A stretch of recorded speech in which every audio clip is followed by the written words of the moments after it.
Yesterday, the assistant coaches met with the media. We're going to go over some of the things that they have said and talk about it.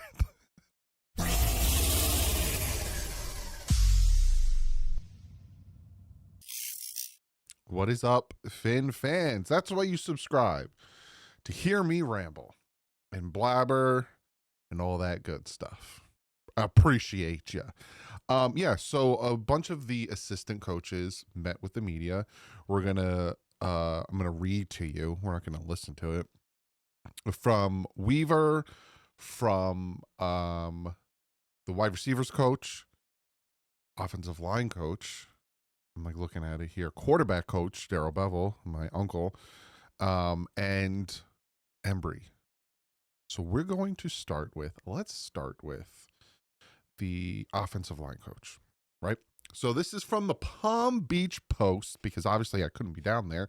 This is from Joe Shad. Shout out to him. Go follow him on Twitter. Does some fantastic work for the Palm Beach Post. He says that's the thing Miami Dolphins offensive line coach Butch Barry sees in right guard. Oh, explosiveness I'm like, what? Explosiveness is how he starts the article. He says that's the thing he sees from from Jonah.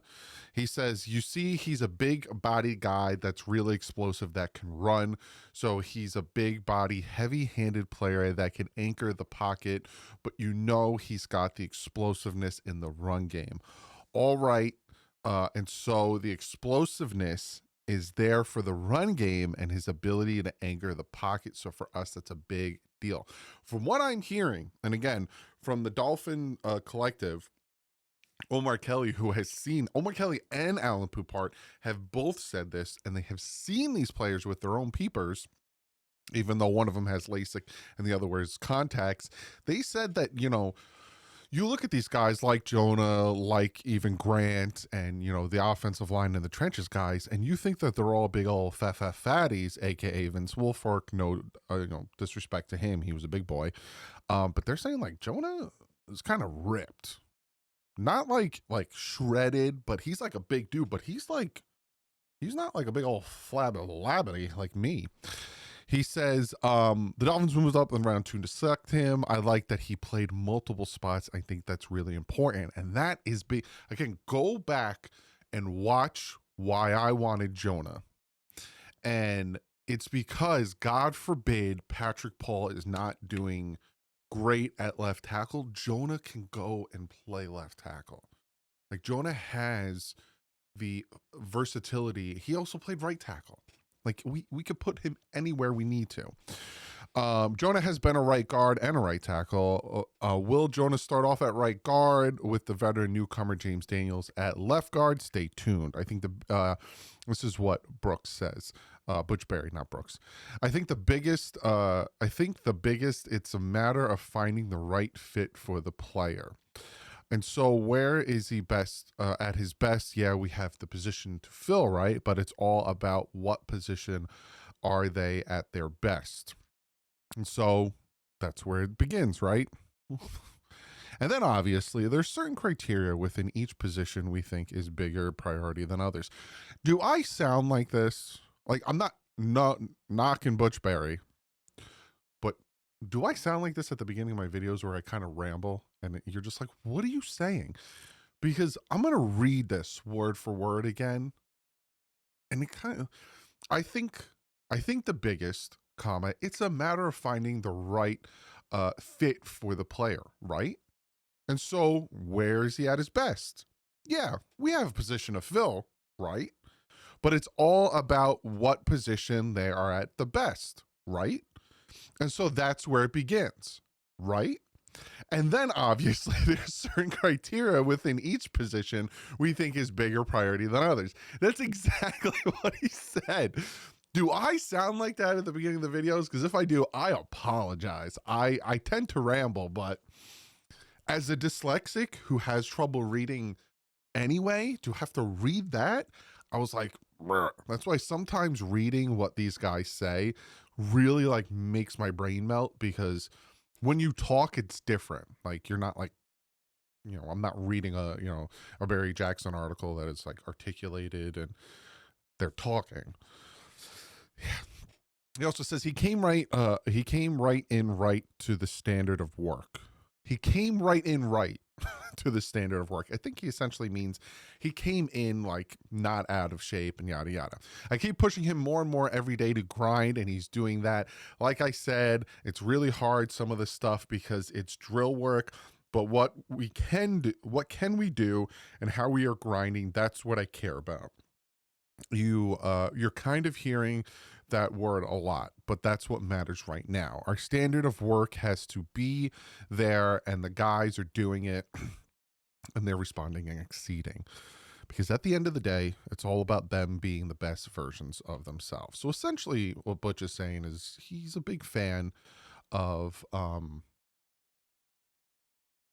Jonah. I'm gonna get his name down. If I sit down and listen to it, I get it. And I know you guys in the comment section are like, it's like Hawaii. I get it. But again, that's not how this dyslexic brain works. Then, I'm telling you, I got bits of information from multiple beat writers.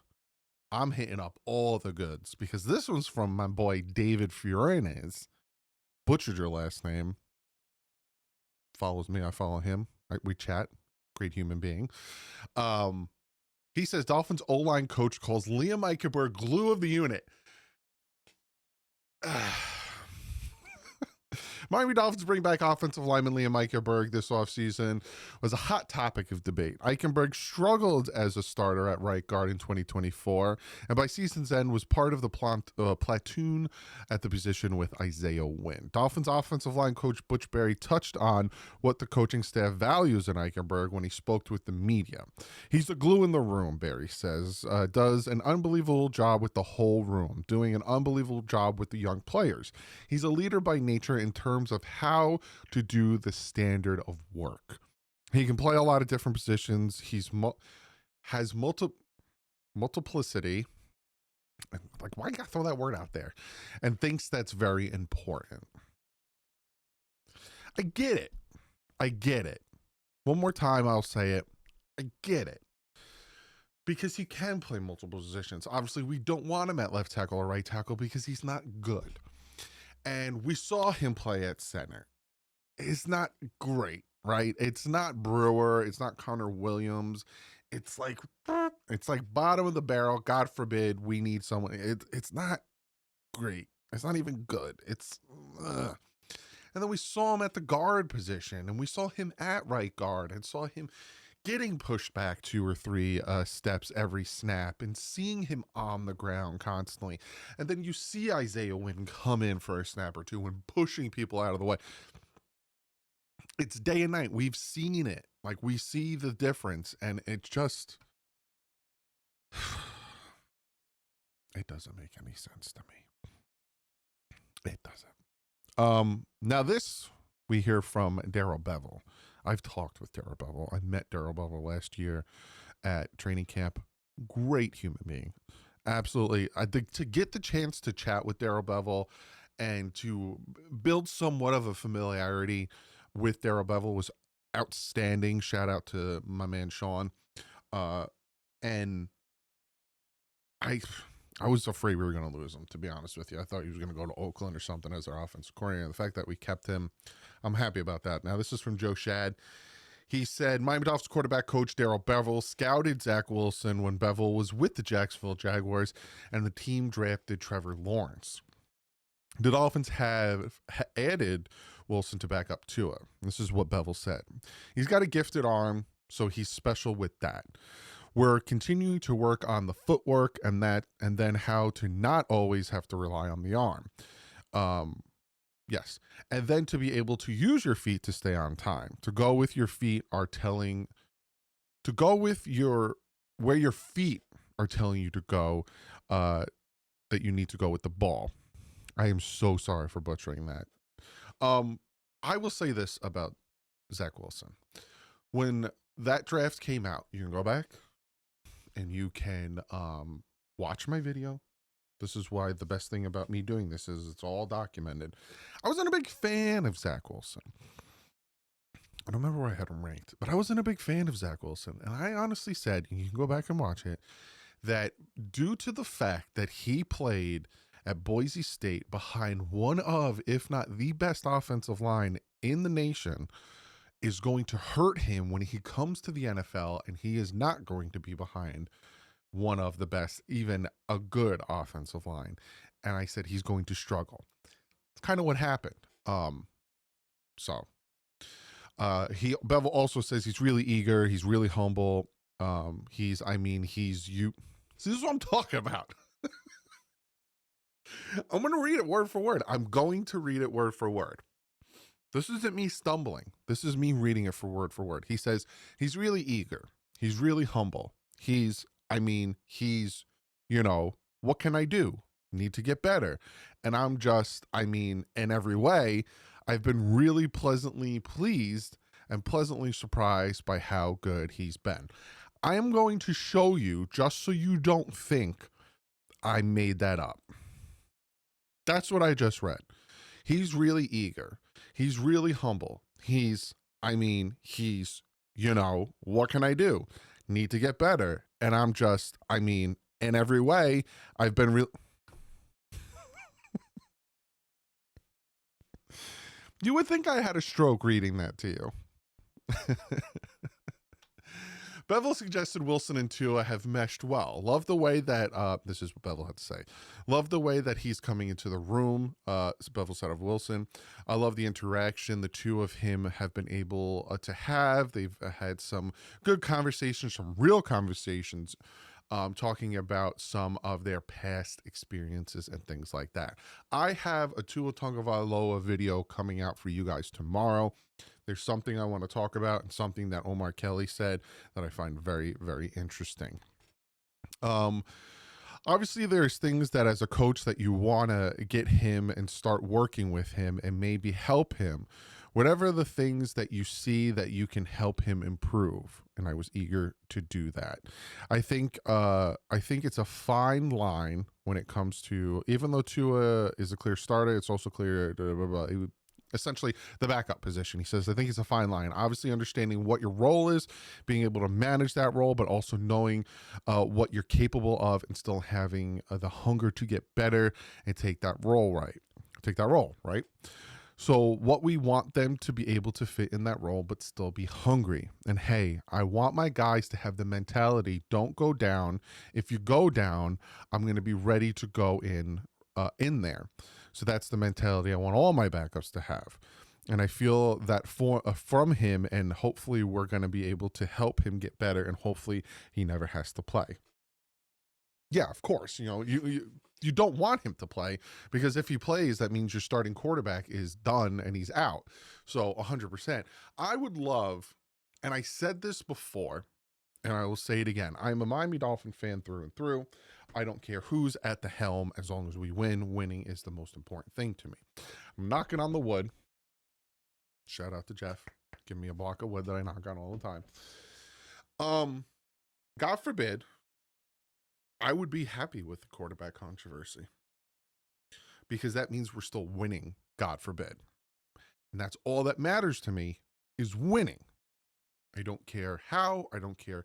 Oh, it's a 1-point win against the Buffalo Bills. You didn't really have a decisive win against Buffalo. So at the end of the day, is it a W? I don't care. I just want to win. So again, this whole quarterback thing, I just want to win. Now we're going to listen to what Prince has to say. Robert Prince, not Prince, rest in peace. And this is from David Furinis. I hope, David, if you're watching this, comment below. Am I butchering your name? And if I am, I do apologize. A key component of new Miami Dolphins wide receiver coach Robert Prince's job duties will be to keep star Tyreek Hill in order. Through Hill's ending last season, saying he wanted out from the team, later walking those comments back and being subject of domestic dispute that had cops show up in the condo, and all his social media antics with in the team's facility, Prince has a positive impression of Hill. Tyreek's been great. I mean, if I text him, he texts me back. If I call him, he calls me back. He says I'm going to be there. He's been there, and it's been great. I have nothing but positive experiences with Tyreek. He's a great leader in the room. Good. I'm not going to sit here and be like, I want positivity. Ed Dolphins offensive coordinator Frank Smith on Wednesday to those backing Hill's commitment to the team, saying he's heard from the star receiver that he wants to be in Miami. A guy who's extremely motivated to get better each day and to be positive impact on the offense and the team. He has energy every day. He's working through his process. He's been great so far through the off season. Good. Fantastic. Do your thing. Get back in shape. Get that hand healed up. Get ready for training camp in July. And let's get to work. But if we go for 2 firsts, I'm not going to blink my eye and say, goodbye, Tyreek. Prince 60 came from the Dallas Cowboys, where he coached another star receiver in CD Lamb. They're both phenomenal players and hard workers. Talking about Tyreek again, it's been great. He's a hard worker and one of the hardest competitors. All he wants to do is win. That's all we want as fans. That's what I'm saying. And he brings great energy out of the field. And the guy wants to be coached and he wants to be great. So that's how I'm going to coach him. Interesting. When asked where he falls on the spectrum of players, coaches, strict disciplinary, Prince simply responded, yes. The thing I told the guys, they're going to know when I like it and they're going to know when I don't like it. So when they're doing good things, I look like a player's coach. And if they're not doing what we want, then, I look like the other way. Coaching is kind of like just raising a child, and you have to tell them what you expect, and then after you tell them what you expect, you get to inspect what they did, and then after that, they need feedback. I like that mentality. I really do like that mentality, right? If you're doing good, if you're doing your job, if I don't have to constantly tell you why you're late to the meeting, if I don't have to constantly tell you why you're not doing this and you're not running this route and you're supposed to be here and you're over there and yada, yada, blah, blah, blah, I'm going to be pissed and you're not going to like who I am. But if you're doing your job and you're coming to the meetings and you're working out and you're reading the playbook and you know the plays and you're running crisp routes and I'm your buddy, I'm your pal. Get tomorrow off. There's a difference. Ride that fine line of being a player's coach, but also let them know, hey, at the end of the day, I'm not taking anything. So do your job. I like that mentality. And if you go back, I really liked the signing of Robert Prince. Really made me happy. This one is from Isaiah Smalls, who is a writer for the Miami Herald. Go follow him. I think I follow him on Twitter. I don't know if he follows me back. Who cares? This is what what Weaver had to say. Now, Jalen Ramsey could go in the Pro Football Hall of Fame one day. For the past 8 years, All-Pro corner has been one of the best at his position. He's a defensive blanket, a guy who coaches don't necessarily need to worry about on the field because he can essentially do everything, cover, create turnovers, and even rush the passer. However, Ramsey, however, is on his way out after he and the Miami Dolphins mutually agreed to seek a trade in mid-April. And that is probably going to be happening soon. That's me saying that. I'm giving you my expectations. This is what Weaver had to say. In this game, things change day by day. I have tremendous amount of respect of Ramsey. He played very good ball for us, but relationships are hard. Both sides have mutually chosen to go their other way. I respect that and wish him nothing but the best. He's gone. Like I said, a lot of people want to add, oh, is there a chance this and that? No. He's gone, unfortunately. It's not. I'm not getting any sympathy cards from anybody. It's my job and our job collectively as a staff to find a way to make these pieces work. What I know is every player that is here is trying to get better and has been brought in. Now that's talking about the corners. The bottom line, the Dolphins starting corner position is up for grabs. Look at the guys we got. What a great opportunity to step up because Ramsey was a starter that no longer is going to be here. Again, he's gone. So great. Here's an opportunity to go play ball. This is where the NFL player wants opportunity, and here's opportunity. We're focused on their development. We're focused on building the culture. We're focused on the standard upholding every single day. And cool. I'm hoping Cam Smith, there's a switch that flips in his head. I'm hoping Ethan Bonner all of a sudden, takes that next step, and Storm Duck, and like, I want these young guys to flourish. But, and I get that, I read the comments in last video, but I also want that security, and that security of, if they don't, we're not screwed. Cam Smith, because the next word is need. Cam Smith needs to come through at the end of the day. Oh, this is what he said back in April. I'm not going to hold his hand. This is Greer. Early reports suggest that Smith has made strides in the offseason. The offseason has been awesome for him, Arroyo said, calling Smith excited when asked if Arroyo is the secondaries coach, if my brain is working properly. When asked if he's gotten any physically better, Arroyo confirmed he's getting to work on it, and you can see vast improvement because of that. He's doing awesome, not putting any expectation or anything on him right now. Our focus is development on and off the field. It's interesting, the off the field. Schematically, technically in the weight room, and he's doing a great job showing all day. They talk about, obviously, the Rasul Douglas and the Asante Samuel situation, but it's going to be interesting to see how this secondary works. And again, if the defensive front can get more pressure and not be 27th in the NFL in sacks, that will drastically help the secondary being able to jump passes and not have to be left on an island.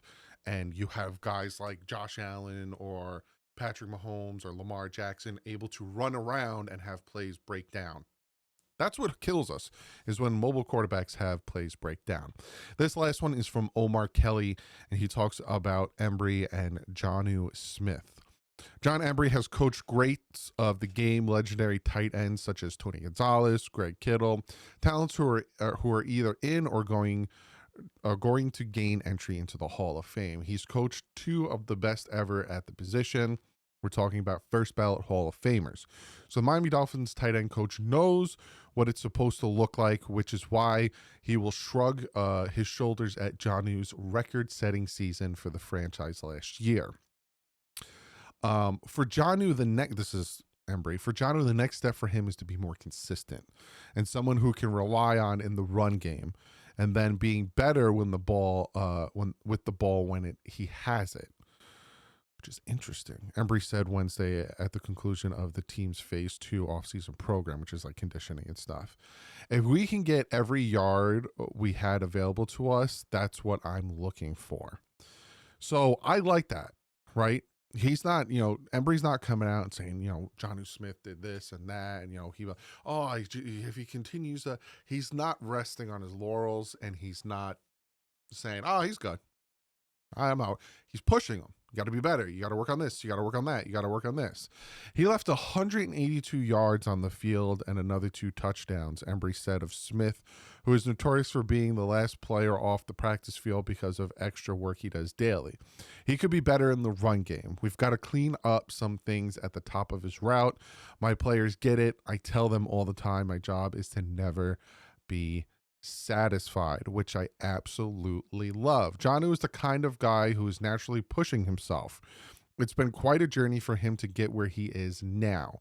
He hasn't been complacent, Embry said about Smith's nomadic NFL career, which includes stints with Tennessee, the franchise that selected him in the 3rd round of the 2017 draft, New England Patriots, and such, and the Falcons and all that stuff, which I like. I am really happy that Embry's out there and pushing them. I like that all these guys are pushing them, and I think that might be, with bringing in Prince, the wide receivers coach, and all that stuff, I think that might be the shift in culture they might be talking about, where you do your job, we're going to give you the praise, and you're going to get the players friendly coach, but we're also going to push you and not let you think like, Because it seems like that's what happened in 2023, right? After 2023, Tua leads the league in passing. Tyreek Hill almost, breaks 2,000 receiving yards. It's the number one player in top 100. And, we were 11-6. And if not for this, and everyone's like, oh, we were so close. We were so close. We were so close. We got to fine tune this, but everything stay the same because we were so close. No, you have to make the adjustments, and you have to let everyone know, from Tua to Tyreek to, Raheem Mostert with 21 all-purpose touchdowns, and all of these guys. That was good. You need to do better. Like, that's what needs to be done. And I like that that's what I'm kind of hearing from these assistant coaches. Cool, great. I love what you did. Now do it better. Good. Like that. Comment below. Let me know what you guys think. I have a video for you tomorrow. And I'm working on a video for the Patreon. Got something planned that I want to talk about. Some little tidbits of information I got trickled down to me. So, interesting stuff. So, I'll see you guys tomorrow. Like usual, stay classy. It ends up.